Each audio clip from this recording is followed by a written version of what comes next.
하겠습니다. 사랑합니다. 축복합니다. 우리 한 번 더 인사할게요. 함께 예배드리려 기쁩니다. 네, 감사합니다. 성경 곳곳에서는 우리를 보고 청직이라고 얘기하는 곳들이 곳곳 등장을 합니다. 그래서 베드로전서 4장 10절의 말씀 보시면 각각 은사를 받은 대로 하나님의 여러 가지 은혜를 맡은 선한 청지기 같이 서로 봉사하라라는 말이 있어요. 자, 우리가 청지기라는 거예요. 자, 근데 여러분 청지기가 뭐죠? 다들 아실 거죠, 그죠? 그 아시는 청지기를 조금 더 설명을 드리도록 하겠습니다. 글씨 잘 보이시나요? 네, 청지기라는 것은 주인이 맡긴 것을 주인의 뜻대로 관리하는 위탁 관리인 또는 하인의 우두머리로서 하인을 감독하고 주인의 자산을 관리하는 사람을 청지기라고 부릅니다. 또 때로는 이들은 주인의 자녀 교육까지 담당하기도 했습니다. 그리고 청지기가 자신에게 맡겨진 것을 관리할 때는 항상 청지기의 뜻이 아닌 주인의 맡긴 주인의 뜻을 따라서, 즉 주인이 제시하는 관리 지침을 따라서 관리해야 되는 사람이 청지기입니다. 자, 그러면 우리를 청지기라고 부르셨을 때 우리로 하여금 하나님께서 원하시는 것이 있을 텐데 그게 무엇이었을까? 그것은 잠언서 27장 23절에 이렇게 말씀하고 있습니다. 우리 같이 한번 읽어볼게요. 내 양떼의 형편을 부지런히 살피며 내 소떼에게 마음을 두라. 이게 하나님이 청지기인 우리에게 부탁하신 말씀이라고 생각하시면 됩니다. 그럼 하나님이 뭘 부탁하셨나요? 내 양떼의 형편을 어떻게 살피라고요? 부지런히 살피라고 했습니다. 또 내 소떼에게 마음을 두라고 했습니다. 자, 이 양떼는 누구의 양떼예요? 사실 내 양은 아니에요. 하나님의 양, 맡긴 주인의 양입니다. 그런데 내게 맡기시는 내게 부탁하신 말씀은 뭐냐? 형편을 부지런히 살펴달라라고 얘기하고 있어요. 아프지는 않은지, 뭔가 힘든 것은 없는지, 불편한 것은 없는지 살펴달라고 이야기하고 있습니다. 그리고 그 소떼에게 뭘 두냐? 마음을 두라고 했습니다. 마음을 둔다는 것이 무엇이냐? 우리 이따가 마음에 대해서 조금 더 얘기할 텐데, 마음을 둔다고 하는 것은 보통 그냥 생각하고 있는 정도가 아니라 늘 사랑하는 관계처럼 노심초사하고 관리하고 격려하고 이끌어주는 모든 행위를 마음을 둔다라고 우리는 이야기할 수 있습니다. 자, 그러므로 청지기는 맡겨진 양 또는 소떼를 주인의 뜻에 따라 관리하고 기르는 사람을 이 청지기라고 합니다. 그 다음 맡겨진 양, 소떼를 때로는 악한 이로부터 지키는 사람도 청지기라고 합니다. 자, 청지기가 어떤 사람인지, 무엇을 해야 될 사람인지 이제는 아시겠죠? 어떻게 하셔야 되는지는 아시겠죠? 자, 우리를 청지기라고 부르셨을 때는 그러면 우리가 뭔가 지켜야 될 것이 있다는 것을 여러분 꼭 기억하셔야 돼요. 그럼 우리가 지켜야 될 것은 무엇일까? 우리가 하나님께서 맡기셔서 꼭 지켜내야 할 것은 무엇인가? 자, 우리가 지켜야 될 것에 대해서 한번 생각을 해보도록 하겠습니다. 첫째, 일상입니다. 여러분 코로나19로 인해 요즘 많이들 어렵습니다. 근데 제일 어려운 게 뭐냐? 일상이 무너진 거예요. 우리가 쉽게 갈 수 있었던 것, 쉽게 만날 수 있었던 것, 쉽게 할 수 있었던 모든 일들이 지금은 쉽게 되는 것들이 별로 없습니다. 코로나19라는 바이러스 하나 때문에 우리 일상이 무너졌어요. 이 일상을 지킨다는 것도 굉장히 힘들고 어려운 일임을 우리는 깨닫게 된 것입니다. 또한 우리가 지켜야 될 것 중에 또 하나가 뭐냐면 관계예요. 관계가 무너지고 관계가 끊어지는 것. 사실 여러분 거리두기라는 단어를 어떻게 생각하시는지 모르겠지만 거리두기 지금까지 해보시니까 어떠세요? 거리를 두면 그냥 거리만 두는 거지 그렇게 되나요? 아니요. 혹시 이 말 아세요? Out of sight, out of mind. 눈에서 멀어지면 마음도 멀어지더라고요. 예전에는 가까이 있어서 그분이 어떻게 지냈는지 친밀하게 지내고 가까이 이야기할 때는 별로 이런 것들이 문제가 되지 않았는데 눈에서 멀어지다가 보니까 마음도 그분의 생각보다는 다른 쪽에 관심이 가 있더라고요. 그러니까 사람이라는 게 한계가 있다는 게 분명히 있어요. 그러다 보니까 여러 것들을 다 아우르지 못한다는 부분들이 분명히 생기더라고요. 그래서 관계도 가까이 있는 것들은 계속 유지가 되는데 떨어지니까 유지되지 않더라. 그 관계도 지켜야 되는 것 중에 하나다라는 것이죠. 그중 우리는 믿는 사람입니다. 우리는 믿음을 가진 사람들이죠. 우리가 지켜야 될 것 중에 하나가 뭐냐? 예배예요. 예배에 대해서는 조금 더 자세하게 말씀을 드려야 되기 때문에 간단하게만 말씀드리고 넘어가겠습니다. 예배는 내가 보는 것이 아니라 드리는 것이라는 것을 꼭 기억하셔야 돼요. 예배는 드리는 거예요. 여러분들이 이 자리에 나오신 건 예배 보러 오신 분들이 아니에요. 예배를 드리러 오신 분들입니다. 예배를 드린다고 했을 땐 여러분들에게 드려야 될 무엇인가가 있어야 되는 거예요. 그럼 여러분 뭘 드리시기 위해 이 자리에 오셨는가? 어떤 것을 드리기 위해 준비하셨는가? 생각해 보셔야 돼요. 자, 일상관계 예배가 전부 다 이렇게 지켜야 될 것인데 사실 이것들을 종합해가지고 하나로 우리가 지켜야 될 것, 가장 최초부터 움직여야 될 것이 있습니다. 무엇일까요? 바로 마음이에요. 마음을 지켜야 일상도 지켜집니다. 마음을 지켜야 관계도 지켜집니다. 마음을 지켜야 예배도 지켜져요. 이 마음이 중요해요. 혹시 이거 아십니까? 마징가 Z가 빠졌네. 태권브이 이 로봇들 아세요? 저 어릴 때 이것들 보면서 자랐기 때문에 저한테는 이게 굉장히 큰 향수가 있는데, 마징가 Z는 일본 거예요. 로봇 태권브이는 우리나라 겁니다. 자, 둘이 싸우면 누가 이길까요? 왜요? 어떻게 하세요? 한국 사람이니까? 마징가 Z하고 태권브이하고 싸우면 누가 이길까? 우리는 이제 답이 없잖아요. 근데 이것을 연구한 공학자가 있더라고요. 진짜 이것을 연구를 했어요. 그 누가 이길까? 그래서 그분 얘기가 이래요. 운전 방식의 차이가 있는데 마징가 Z는 새돌이라고 하는 친구가 우리 비행기를 타고 가서 마징가 Z 머리 위에 올라타요. 그리고 조종관을 통해서 이 마징가 Z를 조종을 합니다. 태권브이는 훈이라는 친구가 동작을 하면 그 동작을 그대로 따라해요. 자, 근데 이것에 큰 차이가 있답니다. 무슨 차이냐? 조종관을 가지고 운전할 때는 뇌에서 팔로 이 전달하는 시간이 있답니다. 그러니까 뇌에서 이걸 움직여야지 하는 그 시간, 그것이 약 0.4초에서 0.8초래요. 그것도 빠르잖아요, 그죠? 그런데 저거 때려야지 생각하는 건 0.2초면 된대요. 자, 그러면 누가 이길까요? 태권브이가 이기죠. 0.4초, 그러니까 0.2초의 차이는 굉장히 큰 차이예요. 그래서 마징가 Z가 때리려고 하면 태권브이가 때리고, 마징가 Z가 때리려고 하면 태권브이가 때리고 해서 태권브이가 이긴답니다. 그래서 이 공학자가 그렇게 설명을 했는데, 뭐 마징가 Z 얘기는 아직 안 들어봐서 모르겠어요. 그 싸우는 게 꼭 초로만 싸우는 건 아니니까. 그런데 중요한 건 뭐냐? 이 생각이 마음이라는 거죠. 마음이 곧 생각이라는 거예요. 무슨 얘기냐? 여러분, 마음 먹는다는 건 뭐냐? 그렇게 생각한다는 거예요. 마음이라고 해서 가슴에서 움직이지만 가슴에 그것들을 하는 것이 아니라 사실은 생각에서 움직입니다. 곧 우리가 생각하는 건 0.2초만 되는 그 짧은 시간에 하는 그 생각이 여러분들로 하여금 지켜야 될 것, 해야 될 것 구분하기 시작을 한다는 거예요.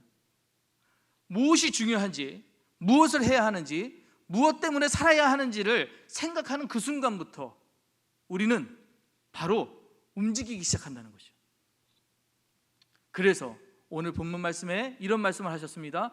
모든 지킬 만한 것 중에 더욱 내 마음을 지켜라. 생명의 근원이 이에서 남이니라 라고 말씀하셨어요. 모든 지킬 만한 것들, 우리가 지키고 관리하고 다스려야 될 여러 가지들이 있는데 그 가운데서 우리가 제일 먼저 해야 될 것, 또 가장 중요하게 생각해야 될 건 뭐냐? 마음 지키는 것, 생각 지키는 거라는 거예요. 근데 이게 왜 중요하냐? 우리의 모든 생명의 근원이 여기서 시작된다는 거죠. 물론 생각만 해서 변하진 않습니다. 생각만 해서 바뀌는 것은 아니에요. 그렇지만 생각이 시작이라는 거죠. 생각이 근본이에요. 생각부터 이제 움직이기 시작한다는 것이죠. 자, 그렇다면 우리는 왜 마음을 지켜야 할까요? 바로 소멸되기 때문입니다. 여러분들이 연초에 계획들 많이 세우셨을 거예요. 올해는 내가 이렇게 살아보리라. 코로나 시국 때문에 조금 바뀌고 변수도 있었겠지만 초에 여러 가지들 계획들을 세우시고 1년의 계획, 5년의 계획, 10년의 계획 이런 것도 세우신 분들 계실 겁니다. 자, 그런데요, 지금까지 그 계획을 잘 유지하고 계신 분 계십니까? 대답 안 하시면 다 안 지키십니까? 그 연초에 그런 계획 세우는 게 무슨 의미가 있어요? 그죠? 근데 이상하죠. 사람이 계획 세운다고 해서 계획대로 살지 않더라고요. 저도 학교 다닐 때 동그라미 그려놓고 나서 이거 다 이렇게 생활계표 짜잖아요, 그죠? 그래서 한때는 잠을 한 9시간 이렇게 해놓고 그런데 그대로 이렇게 사나요? 그대로 행동하나요? 안 하더라고요. 왜 그럴까요? 마음이 소멸되기 때문이에요. 생각이 소멸되기 때문이에요. 그런데 이게 생각만 그렇게 바뀌는 것이냐? 우리가 유한하기 때문에 우리 생각뿐만 아니라 삶의 모든 부분이 다 소멸되기 시작합니다. 여러분이 앉아있는 의자도 소멸되어 언젠간 사라져 없어집니다. 여러분이 보내고 있는 이 시간도 언젠가 지나가 버려요. 너무 지루하고 너무 힘들고 너무 어려운 모든 상황들과 여건들과 그런 과정들도 다 소멸돼요. 지나가 버리고 없어지게 되어 있습니다. 모든 것이 다 그래요. 근데 무엇까지 소멸되느냐? 디모데전서 5장 19절에 죄송합니다. 디모데전서가 아니고요. 데살로니가전서 5장 19절에 성령을 소멸하지 말라라고 되어 있어요. 성령을 소멸하지 말라. 무엇까지 소멸되느냐? 성령까지 소멸된다는 거예요. 받은 은혜까지, 하나님에 대한 우리의 관심과 생각까지도 소멸된다는 것이죠. 그래서 우리가 뭐 해야 되냐? 지켜야 된다는 거예요. 하나님께 받았던 은혜를 잃어버리지 않기 위하여, 하나님께 받았던 내 삶의 모든 것들에 감사를 잃어버리지 않게 하여 지켜야 된다는 거예요. 그게 성령을 소멸되기 때문에 소멸하지 않기 위해 노력하고 애써야 되는 마음을 지키는 것, 그만큼 중요하다는 것이죠. 그래서 히브리서 기자는 히브리서 2장 1절에 그러므로 우리가 들은 것에 더욱 유념함으로 우리가 흘려 떠나려 가지 않도록 함이 마땅하니라 라고 얘기했어요. 들은 것이 그대로 체화돼서 그것들이 힘이 되면 얼마나 좋겠습니까만, 듣는 것은 들은 것에서 끝나는 게 아니라 지나면 사라지고 없어지기 때문에 우리는 이것을 간직하려고 유념하셔야 된다는 거예요. 지키려고 유념하셔야 된다는 거예요. 이게 흘러 떠내려 버리면 안 된다는 거예요. 그 가운데 뭐가 있냐? 여러분, 은혜라는 거예요. 절대로 잃어버리시면 안 되는 거, 감사라는 겁니다. 여러분이 지금 살고 있는 모든 순간순간, 여기까지 오신 순간순간이 사실은 은혜잖아요. 사실 감사잖아요. 그런데 지금도 그 마음으로 하나님 감사합니다 이렇게 시작하시나요? 하나님 정말 너에게 이렇게 해주셔서 은혜가 정말 감사합니다, 소중해서 너무 감사합니다 이렇게 해서 시작을 하시나요? 하나님 내가 너무 힘들어요 라고 시작하지는 않으시나요? 하나님 내게 뭐가 없어요 라고 불평하시지는 않으시나요? 우리가 지키려고 할 때 여러 가지 방법들이 있는데, 자기개발서가 우리 이세 시중에 여러 연들이 수만 권들이 나와 있습니다. 근데 그 여러 가지 나와 있는 수만 권들이 나와 있는 그 책들을 종합해 보면 세 문장으로 떨어져요. 첫째 뭐냐? 목표를 정해야 된다. 두 번째, 좋은 습관을 들여야 된다. 그리고 끈기 있게 인내해야 된다. 이게 다 자기개발서에 나와 있는 이야기입니다. 스티븐 콥이라는 분이 쓰신 성공하는 사람들의 7가지 습관이라는 책이 있어요. 그 책에서 이렇게 되어 있습니다. 이 7가지 습관이 뭐냐? 자신의 삶을 주도해야 된다. 끝까지 생각하고 시작해야 된다. 소중한 것을 먼저 해야 한다. 그러니까 이기는 것을 항상 생각해야 된다. 그 다음 먼저 이해하고 다음에 이해시켜라. 내가 먼저 이해하고 다른 사람을 이해시킬 수 있어야 된다는 것이죠. 그 다음 시너지를 내라. 혼자 둘이 했지만 1 더하기 1이 3이 될 수 있도록 더 나은 방법을 찾아야 된다는 것이고요. 7번째가 뭐냐? 끊임없이 쇄신하라. 그러니까 새로운 것에 대한 호기심을 가져야 된다라고 이야기합니다. 자, 이 모든 것들이 뭐냐? 이 스티븐 코비는 뭐냐면 습관에 달려있다라고 이야기를 해요. 한 번 습관 들이는데 어떤 습관을 들여야 되냐? 좋은 습관을 들여야 된다. 자, 그러면 우리가 들여야 될 습관은 어떤 습관일까? 혹시 이런 말 들어보셨나요? 머슬 메모리라고? 네, 처음 들으시는 것 같아서 제가 설명을 한번 드릴게요. 운동한 다음에 휴식을 하는 동안에 근육이죠. 근수미가 가늘어져요. 그러니까 휴식기가 길어질수록 근육은 빠지게 되어 있습니다. 그래서 안에 있는 세포 개체수가 줄어드는데 이게 줄어들지 않게 유지가 되어 있는 거예요. 자, 그게 뭐냐면 이 핵 속에 기억이 되어 있는 거예요. 아, 내가 어느 정도 운동하면 이만큼 힘들었고 그만큼의 에너지를 소비하게 되지라는 것들이 뭐가 기억하느냐? 머리가 기억하는 게 아니라 세포가 기억을 한답니다. 몸속에 있는 세포가.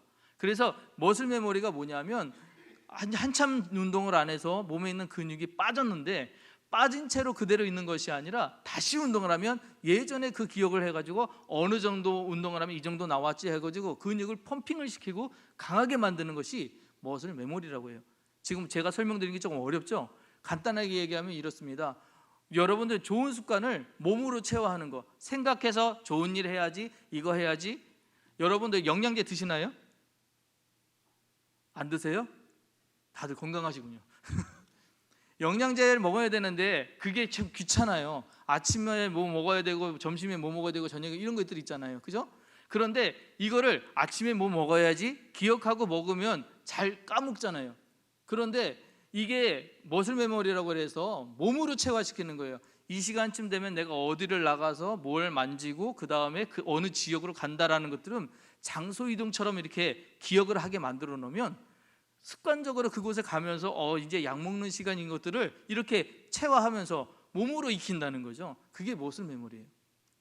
자, 근데 제가 이 얘기를 왜 드리냐면 마음 지켜야 되는데 아까는 마음이 중요하다고 해서 몸에 대해서 그렇게 이야기 안 했는데 사실은 마음 지키기 위해 가장 좋은 방법, 우리 생각을 지키기 가장 좋은 방법이 뭐냐면 몸으로 체화시키는 거예요. 습관적으로 기도하고 습관적으로 예배드리고 습관적으로 성경 보는 이런 체화시키는 것, 그게 머슬 메모리예요. 그러면 그 시간대에 그 장소에 가면 자연스럽게 이렇게 해야 되는구나 하고 세포가 기억을 해서 움직이기 시작한다는 것이죠. 근데 그게 가장 좋은 마음 지키는 방법이라는 거예요. 아까 우리 담임 목사님께서 이 스테인글라스 얘기하면서 교회 얘기하셨잖아요. 여러분, 교회 안에 들어와 가지고 있을 때 이 스테인글라스 안에 들어와서 여러분들이 이 교회를 바라보실 때 어떤 느낌이 드세요? 따뜻하고 내 교회고 내가 여기서 은혜 받았던 기억들이 떠오르지 않으신가요? 예, 그겁니다. 그게 머슬 메모리예요. 그 기억들이 몸으로 체화돼요. 그래서 이곳에 와야만 떠오르게 되는 기억들이 있는 거예요. 그러기에 오셔야 되는 거예요. 와야 하는, 그게 머슬 메모리라고. 그 장소에 가야 하는, 이 장소에 모여야만 하는. 귀찮아요, 힘들어요, 불편해요, 상황들이 생길 수 있습니다. 하지만 그렇게 끝내지 않고요, 그렇지만 내가 그 자리를 가서 은혜 받았던 그 자리로 가서 기도하던 그 자리로 가서 성경 보던 그 자리로 가서 그 자리에서 그 은혜를 구하는 거예요. 그게 마음 지키는 방법이라는 거죠. 우리의 좋은 습관은 우리가 기억하고 있는 그 좋은 장소를 찾아가는 겁니다. 그 좋은 장소에 그리고 내가 좋은 기억을 다시 심어 놓는 거예요. 그리고 또 그것을 떠오르게 하고 그리고 또 다시 잊어버릴 때쯤 다시 오고, 그런 식으로 해서 계속해서 반복하는 거예요. 그게 언제 될 때까지? 내 몸에 체화될 때까지, 내가 그 은혜를 항상 누릴 때까지. 그게 성령을 소멸치 않는 삶이라는 것이죠. 자, 그러면 우리에게 머슬 메모리는 뭘까? 저는 예배라고 생각을 해요. 이 부분부터는 여러분 조금 지루하실 수 있어요. 그런데 이 부분이 조금 중요합니다.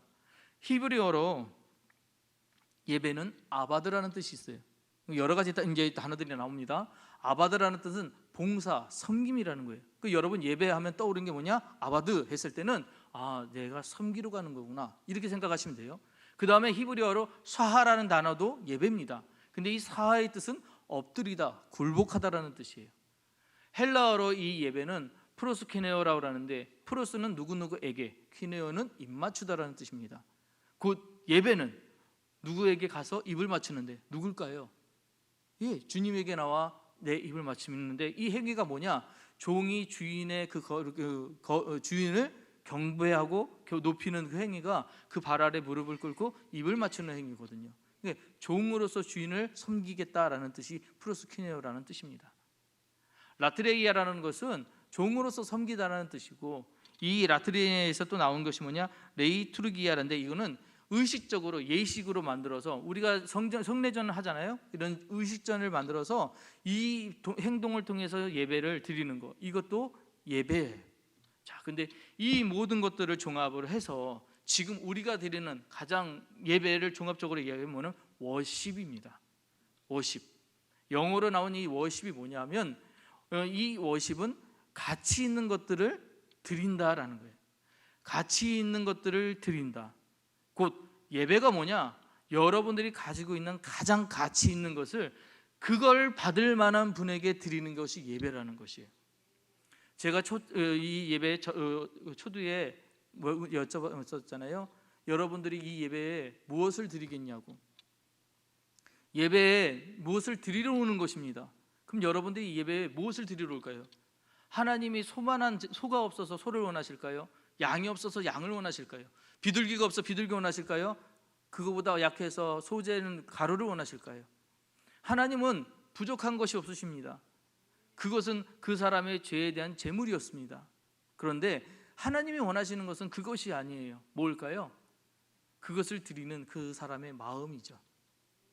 그 사람의 생각이죠. 그것이 드리는 사람이 와서 하나님에게 경배하는 그 모습, 고로 하나님이 원하시는 것은 뭐냐? 여러분들이 가지고 있는 가장 가치 있는 것을 하나님은 받기를 원하십니다.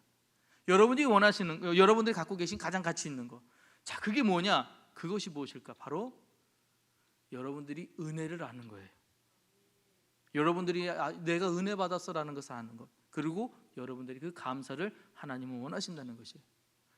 그래서 여러분, 사실 우리가 드려야 될 우리의 일상에 우리가 하나님께 드릴 가장 가치 좋은 거는 뭐냐? 엄청난 것을 여러분이 드리는 것보다 가장 좋은 게 은혜 받았다는 그 마음, 은혜를 느끼고 있는 그 순간, 그 감사의 마음을 드리는 것이 가장 좋은 재물임을 여러분 꼭 기억하시길 부탁을 드립니다. 그래서 여러분들이 누리고 있는 일상이 은혜임을 아시나요? 여러분들이 지금 살고 있는 이 시간, 이 순간이 은혜임을 아시나요? 그렇다면 이 은혜를 누릴 줄 아셔야 돼요. 이 찬양이 있습니다. 요즘에 제가 많이 듣는 찬양 중에 하나인데, 이 찬양의 가사가 앞에 보면 이렇습니다. 내가 누려왔던 모든 것들이, 내가 지나왔던 모든 시간이, 내가 걸어왔던 모든 순간이 당연한 것이 아니라 은혜였어. 것이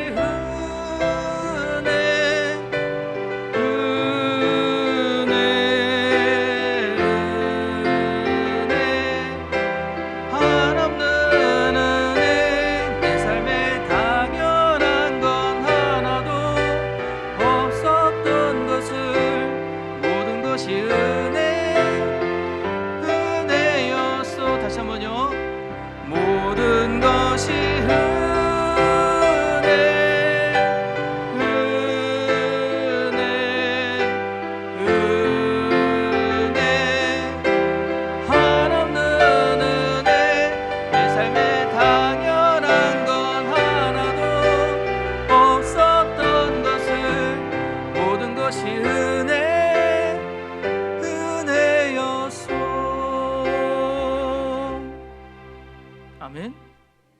여러분이 지내고 있는 모든 순간들은 하나님의 은혜입니다.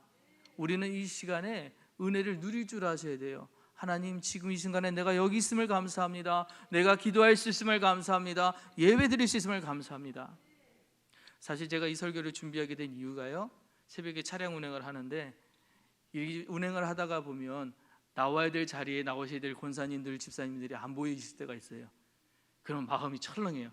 무슨 일 있으신가? 왜 안 나오시지? 그리고 걱정이 되기 시작합니다. 그리고 이렇게 해서 나오셨으면 너무 감사해요. 그리고 내가 운행을 하고 갑니다. 뒤에서 들리시는 얘기가 뭐냐면, 아우, 이제 예배 드리는 게 너무 힘들어. 나오는 게 너무 힘들어. 예전에는 내가 정말 뛰어도 다니고 메고도 다니고 여러 가지 다 했었는데 이제는 예배 자리 지키는 게 너무 힘들어. 이렇게 얘기하시더라고요. 예, 일상 자체, 예배 드릴 수 있는 자체가 얼마나 큰 은혜인지, 여러분이 드릴 수 있는 이 순간, 이 예배가 얼마나 귀한 것인지 그 의미를 꼭 기억하시고, 우리가 하나님 앞에 더 감사하시고 더 은혜를 누리셔서 이 시간, 이 은혜를 놓치지 않으시고 지킬 수 있는 모든 것이 은혜라는 것을 꼭 기억하시며 사시는 여러분 되시기를 주의 이름으로 축복합니다. 기도하시겠습니다. 하나님 아버지, 내가 누려왔던 모든 것들이 하나님의 은혜임에도 불구하고 우리는 우리 힘으로 살아가고 있다고 착각할 때가 많았습니다. 주님은 우리에게 생명에 꼭 필요한 공기와 물과 시간 등은 우리에게 값없이 베풀어 주셨는데 우리는 당연한 듯 감사하지 못했습니다. 우리의 무죄함을 용서하여 주옵소서. 일상을 지키는 것마저 하나님의 은혜임을 깨닫고 입으로 고백하고 삶으로 실천하는 진정한 예배자들이 되게 하여 주옵소서. 하루하루 맡겨주신 양떼와 소떼, 사업들을 잘 다스리고 길러내는 선한 청지기가 되어 주님 마음을 시원케 해드리는 거룩한 성도가 되게 하여 주옵소서. 우리를 사랑하시는 예수님의 이름으로 기도합니다. 아멘.